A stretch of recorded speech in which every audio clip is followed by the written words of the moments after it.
You're listening to Inside Real Estate, your source for all things mortgage and real estate related. The show that brings you all the hottest topics and insights directly from those who know it most. Now sit back and enjoy the show. Yo. What's up, Jessica? Hey. How are you? Today's a special show. How's everybody doing? Good. All right. Today we've got, it's just us. We're going to have kind of an open forum today.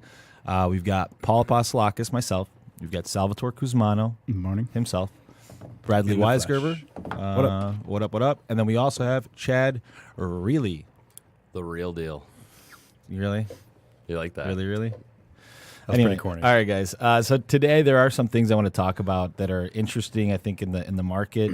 There's a author at HousingWire that did this write-up on Zillow and how actually, you should probably embrace it, and it really made some good points. We have some random questions that I printed out that we're going to ask each other. I also want to let everybody know that this show is dedicated to Billy Colonis, our legal counsel. We love him. He's an amazing human, and he does a lot for us, and I think we should recognize that. Wild Bill. Bill. You got to have good counsel. Yep. Yeah. So, So let's start the day off, guys, by saying, seeing how Chad is doing, because Chad doesn't talk much. I'm doing good. Yeah? Happy to be here. Thanks, guys. Yeah. You're like the silent partner that never shows up, but every once in a while you're here. Well, I don't get the invite, but every so often. So. Oh, man. All right. So I do want to get into this article by HousingWire. So they basically wrote, listen, they're like, fun fact, Zillow received 25 million loan requests last year. Out of those 25 million, they only did like a handful, like 4,000 actual loans through their company. Because everybody knows that they open up their mortgage company, real estate agents. Well, not everybody knows. Well, the conversation always is Zillow's going to take your job or take over, blah, blah, blah, blah. Well, what the argument here is, you better embrace Zillow because there's such a huge company. They're not going to be doing. They're basically building the lending side of it to do the instant offers. That's really what they want to focus on. Yep. And Sal, I think you're a great example of this. You get a lot of leads just from your profile on Zillow. Yeah. I mean, it's a good platform to kind of show what you've done, right? You get client reviews. People typically, when looking for a house, go to Zillow first. How many people do you think go to Zillow per month? Per month nationally? Yeah, probably. 20 million. 20 million. What do you think? Per month, 60 million. 60 million. Chad. I'd say that's a pretty good estimate. 150 million. Jesus. 150. Talking to the mic, Chad. I know it's your first time. 150 million visitors per month. That's wild. That is wild. So pretending like they're not part of our ecosystem, that we've got to either, you can try to fight them. You're not going to, it'd be like trying to fight Amazon right now, right? Mm-hmm. You're not going to beat them, right? So even me, I've been on the other side for so long. It's like F Zillow, like blah, blah, blah. But this article made me kind of think of things differently. Like we should just embrace it and learn how to live with it instead of trying to, you're not going to fight the reality is as an agent, right, who typically is the one who's affected most business-wise by Zillow, right? Right. Don't put all your eggs in one basket. So listen to this. Listen to the stat. Zillow received 25 million requests from borrowers asking to be paired with a lender in 2018. Let's say, assuming that those leads close at a 2% rate, that's 500,000 loans. They'll be consummated through Zillow with either their lending institution, which they can't handle that many, right? Mm-hmm. Or they're going to get handed off to companies like us. Yeah. So it's like that fear part of it. Even me, dude, I'm like, oh, Zillow's going to really, screw everything up, blah, blah, blah. They're going to take our market share. Dude, this made me realize just differently. I just embrace it. Here's the thing about, everyone's scared about automation, right? Machines are going to take our jobs. Everything's going to get automated. I'm not. Those people are always scared about that. Yeah. But those are the same people that are acting like a machine at work. They're on autopilot, right? Everything's automation, just going through the motions. If you're scared about a machine taking your job, don't act like a machine at work and go above and beyond. Don't be a machine, right? You got to, Sal's Zillow profile didn't build itself that way. He's a number one on Zillow for a reason, because he worked at it, right? Yeah. He didn't go on autopilot. He reached out. He asked for the reviews. Sal has almost 80 perfect 5-star reviews, right? Yeah, but I mean, there's people with hundreds. There's people with 2, 3. It's all what you make of it. It's like anything else, right? As a business, you could have the busiest hamburger place in the area, right? And some people are like, well, I'm good. I don't need to do that. But as things kind of adapt to technology and whatnot, it's more advantageous to have yourself out there. So that's the difference.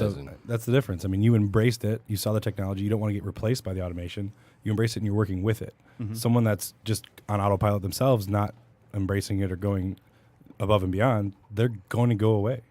Yeah. They're going to get replaced by it. Right. I mean, basically, this author, which I don't have the name of, I'm sorry about that, but they said, you can ignore or hate this all you want, but don't pretend lending in real estate isn't being disrupted like every other industry before it. The disruption is going to have its way with all of us, whether we ignore it or not. You can put your head in the sand, but it's happening, right? Mm-hmm. You know what I mean? Why are you laughing? My head wouldn't fit in the sand. What do you mean? There's a large head. I mean, you do have a big head, but... so I don't know, man. I don't like it. Just for me personally, it's always been like, oh, they're the big bad wolf. But if you just utilize what they have as opposed to like fighting it, I don't know, man. It just I think like I just changed my perspective on Zillow and actually like instead of like pretending like they're the enemy, just embrace what we can get out of it, right? And we struggle with this. We always struggle with like where do we put our reviews? Right? Because like when we ask someone to do a review or someone does a review, they can go to a lot of places. They can go to Google, Facebook, Zillow, wherever it is, right? And I'm always like, well, if we put it on Zillow. The fear is, right. Zillow owns if it. Zillow ends up doing something else, they could delete all their other lender profiles, whatever. But, it kind of is what it is. And what are you going to do about it, right? You could put them all on Google, and Google could open a mortgage company in 5 years. Right. And then it's gone. So, right. We live in a world where we're controlled by a lot of companies, outside forces, governments. I mean, it is what it is. What are you going to do? Yeah. Right? So just keep moving and quit complaining and get deals. Look, the reality is we are going to have a marketplace where there's going to be a one-stop shop where there's going to be a marketplace for homes being bought and sold, like Open Door, Zillow Instant Offers, iBuyer, all that stuff. That is, there's so much money being pumped into that. That's going to happen. But it's like there's still always going to be a market for the independent, for someone that doesn't want to do an instant offer. I mean, even real estate agents, there's a market right now for sale by owner. There's for sale by owner like take over, and real estate agents are obsolete. No, real estate agents are still thriving if they provide value. It's all about, do you provide value? You okay? Yeah, I'm good. All right. I worry about you, man. You should. Yeah. So I just thought it was interesting to like bring that up because I think it's just like opposite of what I've been thinking for a while, and I don't like to admit when I'm wrong, but I kind of like agreed with this write-up. Yeah. Yeah. All right. Move on. Okay, we're gonna move on. So we're gonna talk about rates a little bit, but I wanted to get into these random questions. We're gonna take about 10 minutes and just do random questions. Sal, you okay with this? Yeah. All right. You guys ready? Shoot. Are the questions to individuals out here, or what? We can go around the room and just everybody can answer them. Oh, okay. You want to go individuals? I was curious what the questions were, but let's go. Well, that's the whole. You can't know the question. Okay. All right. After we finish this podcast, you won a lottery ticket for $10 million. What would you do? $10 million. Chad, what would you do if you walked out of here and all of a sudden you had $10 million? I'd probably call Bill, our attorney, first. He's a great guy. Yeah. I don't know. Pay off everything. Go on a vacation. Yeah. Take you guys with me. Yeah. I would expect a little chunk. Yeah, I knew you would. Yeah. I would expect something nice. That's nothing it. special. Yeah. Would you leave the business? No, 10 million's not enough money, right? Really? It's a lot of money, man. 20, I'd leave. Oh, 20 is the number that you leave? 20. Okay. 20 double that but up. hopefully we never make 20 million because we could not live without you, buddy. I appreciate that, but you're a liar. Brad, $20 million. What would you do with it? 20 million now. No, 10 million. I'm sorry, 10 million. Well, what's the first thing I would do? I would double check the ticket. What? No. Okay. All right. Make sure I actually scratched it properly. You won the 10 million. I won the 10 million. I would. I'd honestly probably just put it into 3 different accounts for my kids for school, and just continue life like I never wanted. Yeah. Well, I mean, you'd buy some stuff. I don't think. I mean, I'd probably pay off some debt, but 10 million. I'd spend I'd it pay all. off. I pay off all my debt and probably put the rest in savings for my kids for school. Continue your life as is, Yeah, right? continue Yeah, it because as that means you have. I mean, 10 million isn't. It's not like it's not enough to. It's not fuck you money. It's not enough to make me and my wife and all my kids set. Right. Right. I'd still have to work. Okay. What would be the number that would make them all set? 100 million? Oh yeah. I'd be with that. Okay. Sal, what would you do with 10 million? Is it before or after tax? I mean, I guess either way, right? So I'd probably take It's before. well, let's say before, right? So Let's just say you walk out with 10 million. Let's say I walk with 10. Yeah, all you right. walk with 10. I'd put Jesus. $1 million I mean, liquid $1 million liquid to play with. to spend and play and do whatever, right? Yeah. You'd blow that in a Probably day. flip houses. Yeah. I'd probably blow half of it in a day. You Yeah. for sure would blow half of it. If you put $9 million in the bank and got 5% on your money, where are you finding 5%? Not in the bank, Yeah, but what, it's invest it in the serious. market. Yeah, in the Right, market. that's what I in the mean. market, in the Invest $9 million and average 5%. It's $450,000 a year. Yeah. I'd live off that and probably reinvest half of it, right? Yeah. So $225,000 a year for doing nothing. Yeah. Right. Do you think you could keep $9 million in the bank? If it's paying me $450,000 a year, yeah. That's pretty good, man. Yeah, I think Sal could. That's a pretty good. Sal So, can see. I the don't think difference. I could, so I don't know. Well, you couldn't for sure. So what I would do? Yeah, I'd be all about it. Sal would be like, all right, it's free income. I'm going to leave that there, and I'm going to live off the rest, and I'm going to This blow is, it all. This is Think what I about would all do. the cars. Yeah, $1 million. Well, I mean, you lease it, $450,000 a year. I mean, That's a lot of money. divide that. I you go pay lease- taxes yeah. on the capital gains, probably, right? Yeah, you'd have to. Yeah. So you What on the 450. interest income? Yeah, you do. Yeah.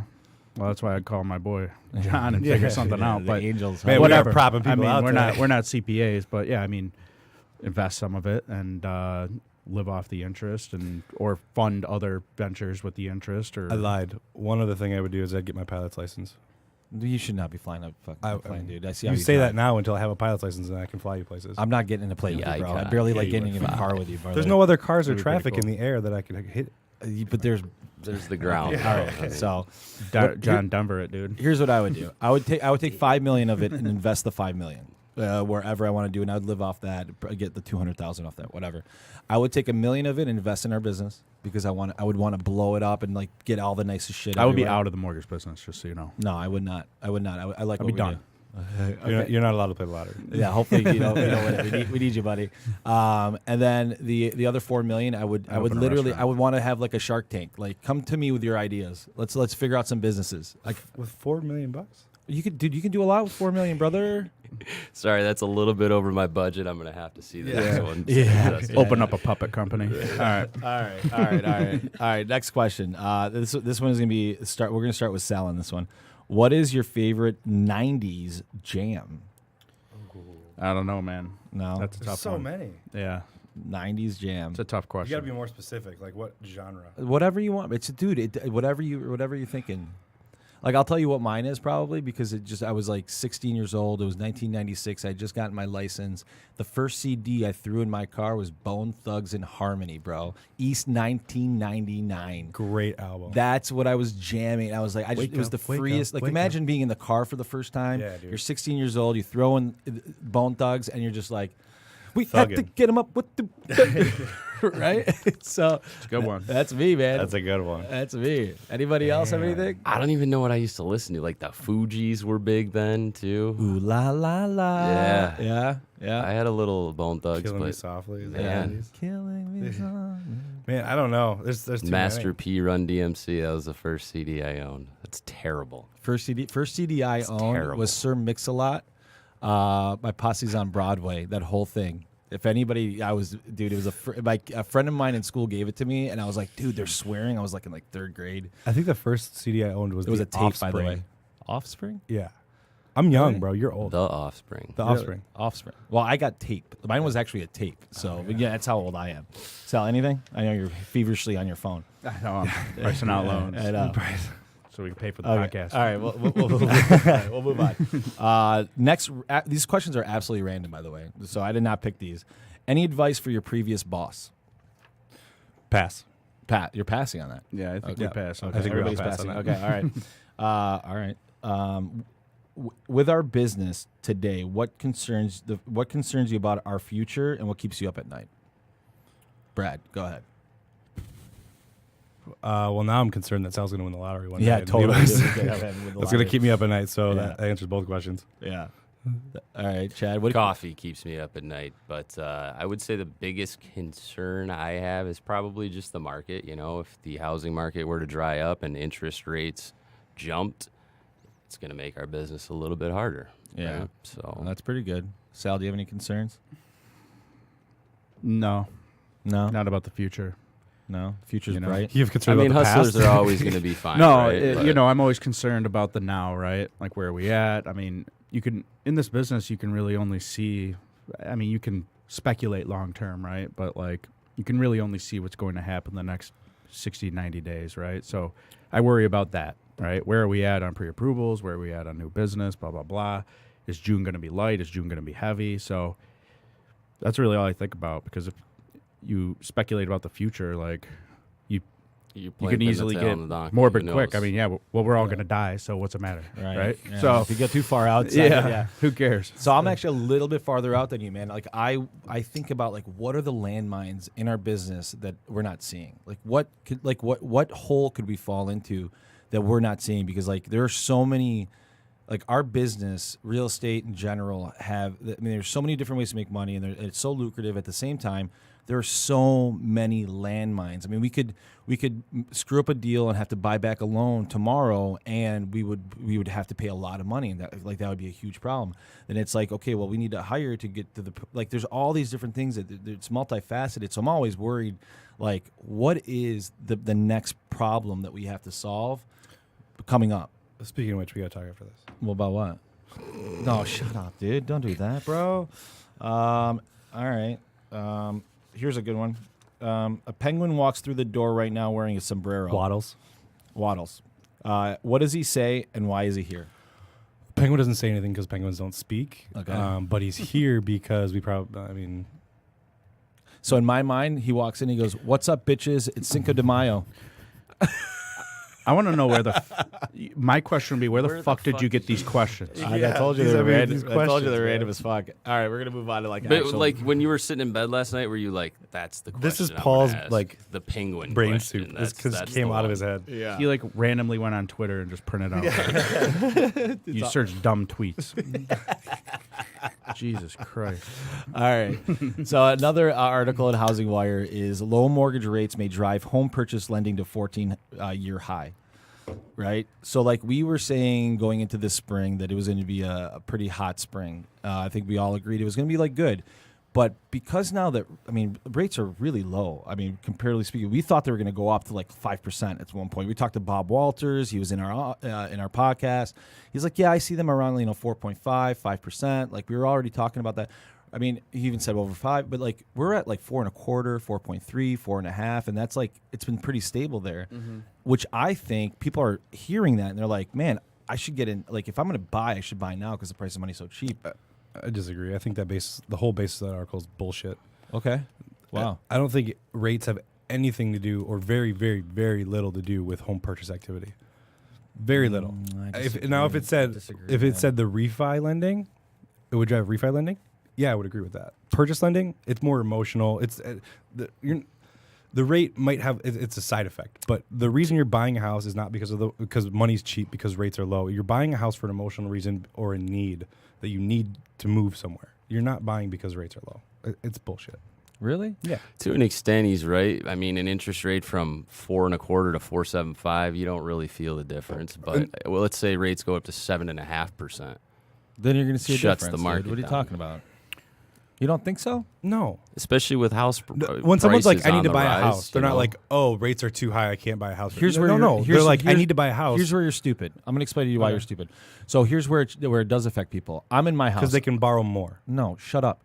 What I'm saying is basically if I'm living in a house right now and I have a 3.875 interest rate and rates there are 5.5%, is that going to entice me to move to a new house and pay more on my money? Or do I keep the house that I have and renovate it and live in that one? You don't think that has any bearing? I said very, very little. I think you're wrong. It's so little, it's unreal. You're paying it over 30 years. Nobody really thinks. No, that's not the reason someone buys or sells a house is because of the interest rate. How That is many not the reason. transactions have you written, though, where your DTI is between 40 and 50%? I mean, it a happens. lot, Yeah, right? It happens. Well, that 43% is now 53% if rates go to 7%. There's just there's a ton of different factors, right? I mean, if rates go that high, people, the income for the average American will probably increase with that. So it's all relative. But I'm saying the rate, it says rates may drive home purchase lending. Rates are not driving the purchase lending. Rates are not driving it. I think to a degree there's some conception that I don't or agree. perception amongst buyers that now is a better time to buy while rates are still low, especially saying that they're going to go up probably next year. But ultimately, if rates were 7.5, values are probably up too. right. So People are still going to be buying houses. there's an opportunity for people to cash out like they just did, Right. But I guess the difference is in 2008, right, rates were higher than they are now, and values have flip-flopped to two. I mean, the average rate probably in 2009 was what, like 5.5? Yeah. 2009? No, that was after the crash. Right, but even then, I mean, It they was came about, down it was slow. about It 5.5. didn't crash right away. In 2009? Yeah. Wrong. I'll bet you $100 right now. I saw a rate sheet from 2009 that was like they're up there. But either way, I'm fact check it. looking But it up right now. Hey, Google. what was the average rate on June 1st, 2009? I'm looking it Or up. You guys do the December 31st, Let 2009. me see here. I'm going to tell you right now. 30-year fixed mortgage, 97.1. Here we go. Freddie Mac. 2009. Oh, it's not on. Oh, here we go. This is great radio. Hold on. I mean, we got to figure this out now, right? We What can. month? What month? Do December 2009. December 2009. Yeah. Okay. Because I think everything crashed in October of 5.25. Yeah. yeah.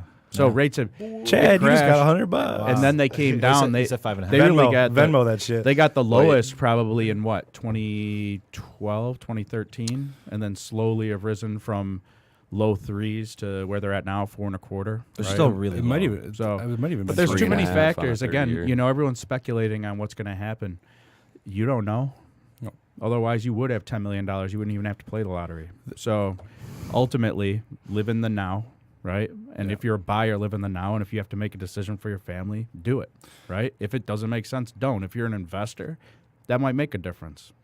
Higher rates could spur a downturn in people investing, buying properties, right? They may. I hold them, like they may higher rent 'em. rates. I think you and I are both Yeah. on the same one. I like higher rates because I think it alleviates some of the stupid competition out there because you can trip and fall onto a loan right now for us for Yeah. our industry, right? No, tons of people are killing it, writing tons of refis, right? Yeah. But again, if you set up your business on a market-based, move, you're going to go up and you're going to go down, and that's And just live not the and way die to do by it. it, You kind right. of, to Right. everyone's point, if you have to buy a house, you have to buy a house, and Right. 6.5% isn't going to stop you, and you can always refi. So ultimately, in this business, you just got to focus on what you know is going to last, and if you can survive in that, then you're good. I think what's most important is jobs. If we have jobs, people are going to buy houses. I think that's like the jobs reports and employment report, like those numbers are to me like absolutely important. Like it doesn't matter if like the stock market tanks or whatever happens in the market. As long as there's jobs, we're fine. Would you agree with that? Yeah. Well, I mean, as long as there's humans, a basic human need is shelter. I agree with it, but I think the numbers that we read are skewed to an extent too. I don't know What do you mean skewed? they're not accurate. You know what I mean? So granted, like we graded 110,000 jobs this last month or whatever the report came out at, but I'm saying like the unemployment numbers, those are skewed. But they're always they're skewed. skewed hardcore. But they're Correct, always skewed. So correct, it's a but it's not consistent skewage. Correct. Skewage. Is that a word? Skewage. It's Skewage. It's a consistent skewage. So if it's All right. skewed all the time. So what do you mean? All right.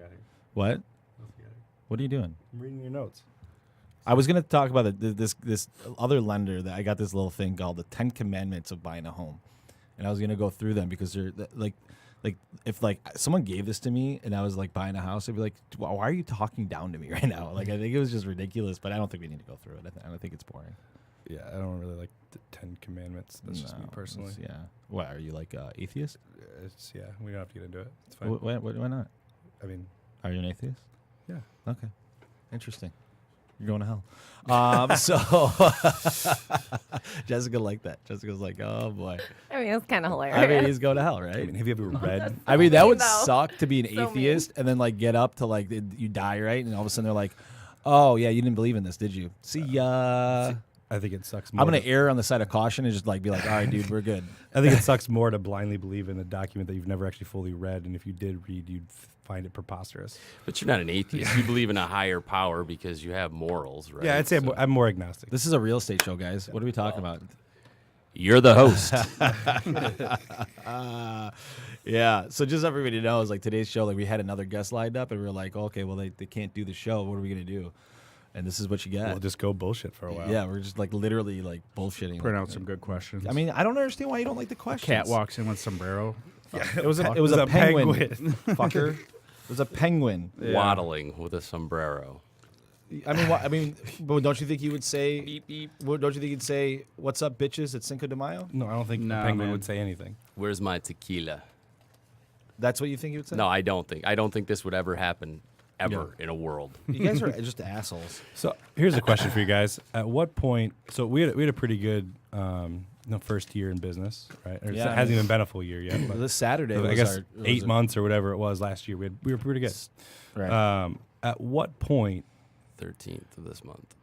At what point annually, as far as units or volume closed or revenue, whatever you want to measure it by, do we all say we accomplished something? Let's go celebrate. Let's all go somewhere together, do something to celebrate. Like at what point do we feel like about 5 o'clock every afternoon? I mean, we go to the Rock. No, not just like the little daily wins or whatever. Like a real over an annual period, like. If I think we close 100 loans on average for 12 months in a row, I think that is my number in my head.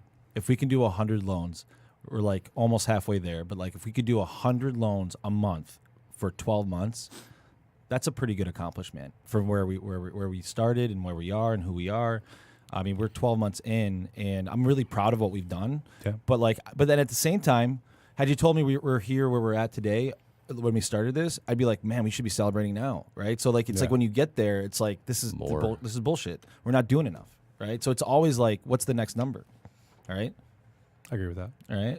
The trick is for us, I think, as a company now, is actually being able to grow people at the company and create wealth for the people that work with us. Like those people, once I start seeing like, and we have some people, but like once we start seeing like some of our guys and girls like killing it and making great money and like doing all that stuff, and we have multiples of those, that's when I'm going to feel really, really good, because I want to see other people gain wealth from the hard work that we're putting out. That was kind of mine too. That was your thing? Yeah. He put it on a tee and you just kind of jumped in I did and it, hit right? Yeah, Sal, what about you? I don't know, man. There's a lot we got to work on. Yeah. You know? Yeah. So it's, again, 30 to 90 day goals, right? Right. So mine is closing 50 a month each, or not each, but, total in the summer. Yeah. That'll get us where we want to be. Yeah, man. I mean, look, being in an 90 days. Being an entrepreneur is I'm so proud that we all did it, but it is there's no safety nets in what we do, man. And anybody out there that's like thinking about opening their own business or deciding to do it, I will tell you that it's the most gratifying thing in the world to do, but it's scary as shit. And you should contact a legal representation. You need to have legal representation very early on. Yeah. Yeah. Thank you, Billy Clunas. This whole show is dedicated to Billy. I know. That's why I brought it up. Yeah. Billy's the best. Got to take it full circle. Yeah. Okay. So, all right. I mean, that's pretty much all I had, I think. Oh, Quicken is still fighting with the DOJ. They're actually going to they've got a trial date set. They're trying to mediate it. It's been 4 years. They were getting clipped for the whole FHA for millions. They were actually one of the few companies that actually were like, fuck you, we're going to fight you, which I kind of commended that, because the DOJ is kind of coming after them for like bullshit. Because I worked at Quicken, and they're one of the more high and tight companies as far as like regulation and doing stuff like that. They're pretty like mindful. They've got really good lawyers. And I know Dan, he doesn't like back down from a lot of things. But they're going to pay out money. They're going to go to mediation. There's going to be some money paid out. This and the other like Homebird, what is the company that they had, the house canary thing? Yeah. That lawsuits, they just got hammered for $750 million on that. That's a lot of money, dude. Could you imagine getting hammered for $750 million? Do they carry like a bond or a surety bond to insure that, or is that like No, bro. Who knows? I don't think you just see the headlines. So yeah, who knows what the fuck is going on, right? They're a huge company. yeah, They're huge. I don't think people realize how big Quicken is, or even the whole like Dan Gilbert like thing, like the Detroit thing, like it's fucking massive. yeah. Yeah, I mean, he's, at least per again reports, which Well, no one can even being in verify their truly, office. but he's got more money than Trump, right? You said that the other day. It's kind of nuts. But there's, shit. Jeff Bezos' wife just, five-folded what he has Yeah, dude. in a divorce Yeah. settlement. There's always right? someone bigger. So whatever.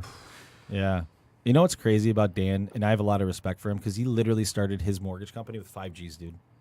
5Gs. And when I started the company, he actually talked to our whole group and kind of gave us his mindset. And like I remember, like our class was the biggest class. There was like 30 loan officers that were starting, and his story, like his mindset was so different than anybody. And it isn't a mistake that he got to where he's at. Like He's I don't. a pioneer. Dude, he was a bad dude. He created this thing called Mortgage in a Box and like branded it, and everything he did was branded, and he created good culture, and he had these ideas. Like one of the things that always stuck out to me that he always said was, if you save a penny, it's a penny. Like don't. He's like, and he's like, let me explain what that means. This was his thing that he goes, you need a new dishwasher or a new washer or dryer. He's like, are you going to spend 3 days going to every place or going online and going searching for the cheapest washer or dryer? Do you have that much time? And if you do, you're probably not doing the right things. Go buy your washer and dryer, and the extra $100 you're going to spend, that time is way more valuable to you. Opportunity. That always costs. stuck with me, man. It's like, you just go and make more. A penny is a penny, dude. Right? It's true. Think Yeah. about that. Sal's has just been on the phone the whole time. We've all been. What are you doing? Who are you Well, talking to? Lots of people. Lots of people. All right. Good day. All right. So yeah, I was always very, very impressed. And a lot of people like to shit on Quicken, but nobody gave that dude anything. Like, you know what I mean? Like he created something.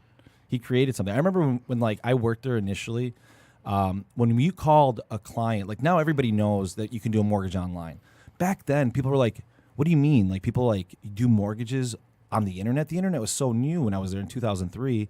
And not only that, you would call people on the phone and you would have to, you'd say, hey, we're going to do your mortgage. You've got to give me $500. And then, we'll give you a mortgage. And they're like, it's such an intangible product, right? So it's a very hard thing. And on top of that, when you called people and said, hey, this is Paul from Quicken Loans, nobody knew who the fuck you were. And then you got to hang the phone up, plug into the Ethernet so we can actually send the application. Well, yeah, it was funny because You know they what had I just stopped doing like paper. Like it was crazy. Like it was crazy, dude. Like like what he built and what he is building is pretty impressive. Now, obviously, I don't think it's the best vehicle today to do a purchase transaction, but that's my own bias because it's much more intricate and they haven't figured that part out, in my opinion. Although they are changing the queue in Cleveland, it's going to be Rocket Arena now. They're changing everything to Rocket. It's weird. Yeah. Well, I Going mean, all in on a it. lot of people are in the mortgage business, especially locally, which, there's like 3 mortgage powerhouse states Right. probably, right? Michigan, Texas, and California, right? Well, where most lenders are. Well, you got Carolinas too that have a lot of banks Yeah. down there. Yeah, but as far as like large national powerhouses.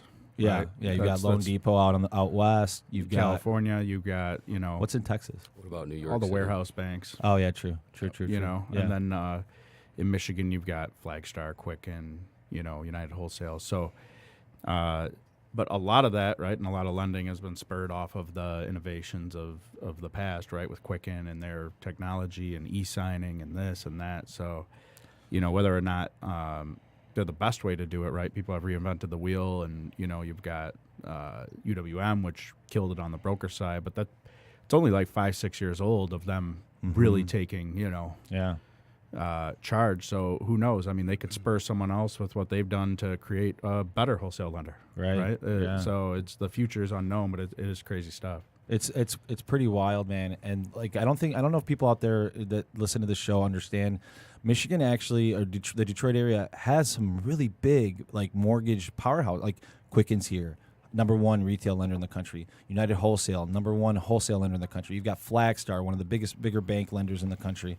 You've got all these different like the mortgage industry is a big part of what we do here in the local economy, which is interesting that I believe, me personally, that was spurred by having a huge conglomerate like Quicken and all these offshoots are happening, right? For sure. Absolutely. Yeah. Absolutely. Right? There's so much, like, I couldn't be where I'm at today if it wasn't for me going through that process of living through that, being But who would have known growing up you'd be a loan officer. Nobody. I didn't even know what a fucking mortgage was, dude. Like when I thought loan officer little Paulie, before, 5 years first old. off, I didn't know what loan officer was. But then No. when I like heard what it is, I'm like, isn't that just like a dude who sits in a cubicle at Chase? Right. You Right. know, and yes, that's true at Chase. Right. Yeah. Yeah. It's kind of what you do. And, you know, people come in, they get a mortgage, and you don't really realize how much of a business it is. Just like, you know, when we had some other guests on here talking about different ways to make money in real estate, and you know, a lot of people don't understand like what it is, right? And people ask, how do you get paid? Oh yeah, right, yeah. because there's no fees. Well, they don't realize the whole back end of, you know, buying, selling it, servicing rights, securitizing the mortgage, and all the money that is made off of a mortgage. It's kind of crazy, right? There's a 1,000 ways to make. But it's a beautiful thing because, you know, of course, yes, there's a lot of money to be made in it, but there's also a lot of money to lend out, which allows everyone to buy a house. Yes. So I was going to go into that. So if you go to Europe, you go to Greece, and where I'm from, I've got family there, and you want to buy a house, getting a mortgage isn't like getting a mortgage here, dude. It's very few people can get a mortgage. A lot of people just pay cash or get like private money.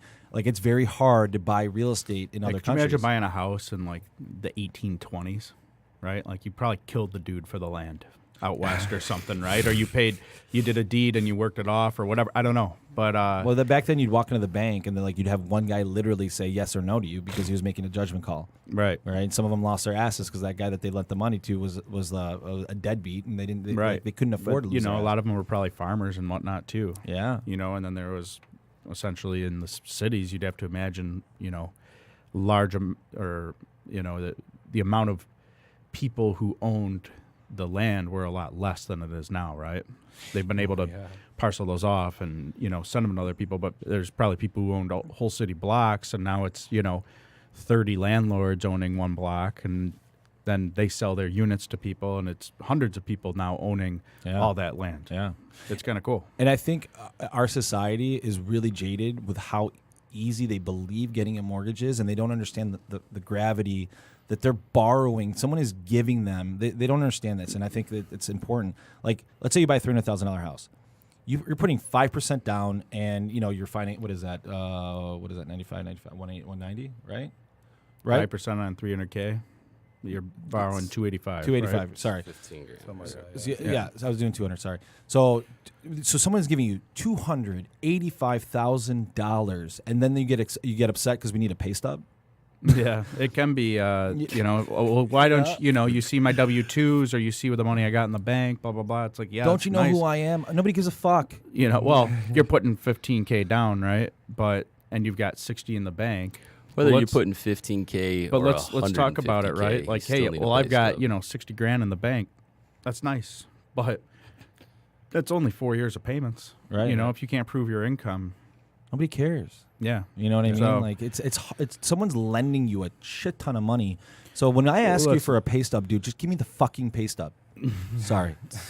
Yeah. I mean, it can be frustrating. Maybe you're not explaining it to them. Some people, though, will do anything they can, which is that? nice, right? What's that? Yeah, it's... Most people do. I'm just saying. I just had to ask someone, you know, their W-2s were huge, right? And but it's not broken out on your W-2, your base pay, your overtime pay, your commission, whatever it is, right? Mm-hmm. So you could be guaranteed, you know, 20 grand and get a discretionary bonus because your company killed it for 100 grand, right? Mm-hmm. It's like, okay, made 120 grand, but 80 of that's not guaranteed. So the underwriters really need to analyze it because, again, the only way that we can keep this money moving at such a large amount for people is being able to sell it and have performing assets that investors can invest in. Right. If all these assets are performing, it's going to... they're going to say, well, we're not investing in that not anymore. Where's the money loan. come from, right? Right. Well, it comes from here, it comes from the Fed. And, you know, the way they make their money, it's not necessarily guaranteed forever, right? Yeah. So... Yeah, and don't get mad because you started your business 8 months ago and you're killing it and we can't give you a loan because you like historically it's an overview of everything, right? So if they're all percentages, right? If 50% of new businesses fail, right, and you just started your business, there's a 50% chance you're going to fail, right? So like lending money to that person is a dangerous prospect. So just because you're doing well, these rules are blanket statements and they're not individualized. So don't get upset. These are just the rules that we have to abide by. Now, when you have a good team, those people can navigate those rules and make things happen. But there are certain things that just cannot happen, right? I can't get over certain things, right? Sal, there's some things that are just DOA. Yeah, and it is kind of crazy. Like, we get I don't want to call it luxury, but we get the cool experience, I guess, of seeing all these different types of businesses, how they run, and especially on self-employed, it's like, well, you learn so much more about how someone does something, right? Sometimes you look at a tax return and it's just for accounting purposes, right? Just the way it's all set up, and they make way more money. Other times it's just straight up, they don't write much off, and it's like, oh, this is great. You show a ton of income, but to get that income, you need to spend $1 million, right? You got all these investors, mortgage notes payable, like, the larger the investment, probably the higher chance of failure, just because you have so much to live up to pay your nut. Yeah, it's interesting. It's not black and white. Our business is really complicated, but only takes 2 years. I mean, you shouldn't be thinking about buying a house, probably being self-employed. I mean, unless you have one, right? And you're making, like, I can't refi my house right now. I can't either. I wish I could. Yeah, we all. Yeah, none of us. I'd can. lower my rate, but I can't. Yeah, dude. Chad just did. Chad did. I just did. Timing was impeccable. Yeah. Just so everybody knows, Chad refinances his house. He closes, and the rates drop like a full 0.5% after that. If Chad had no luck, Chad has the worst luck. It's hilarious, dude. It's timing. Your timing is horrible in life. All right, guys. That was our show. It was fun. I mean, obviously, we're going to have some more guests coming in forward from here, but I do like us getting together like this and kind of having an open forum. I think the audience would like, I think that getting to know us is a little bit nice. That's fun. Yeah. I think someone else, picks your 20 questions next time. Well, dude, I told you. Why don't you guys do next it? time. Well, because you own the podcast. I own the podcast. You get all offended when anyone else asks anything about That's it. what you said you own it. So Brad asked me, he goes, what are we going to talk about today? I go, whatever you want, dude. He goes, well, what are you going to talk about? I go, well, figure it out. You come up with something. He goes, no. Super defensive about because I got to do it all. And then he's like, no, I'm not doing it. Whatever. Jessica, thank you so much for everything that you do. Really appreciate it. I know that you like 11 a.m. start times way better. It's fine. Yeah, it's 9 a.m. It's not like it's 7, I know. Hopefully the weather gets nicer. So thank you, everyone that's listening to the show. Obviously, go to irepodcast.com, go to Podcast Detroit. Anywhere you get your podcast, we'll be there. We love all the support. If you have questions or anything, reach out to us. We love hearing them. And if you want to know something about us, let us know. And if you hate us, I'd like to hear that too. I'd like to know why. I know a lot of people hate Brett. All right, guys. Love you. Bye. To Inside Real Estate, the nation's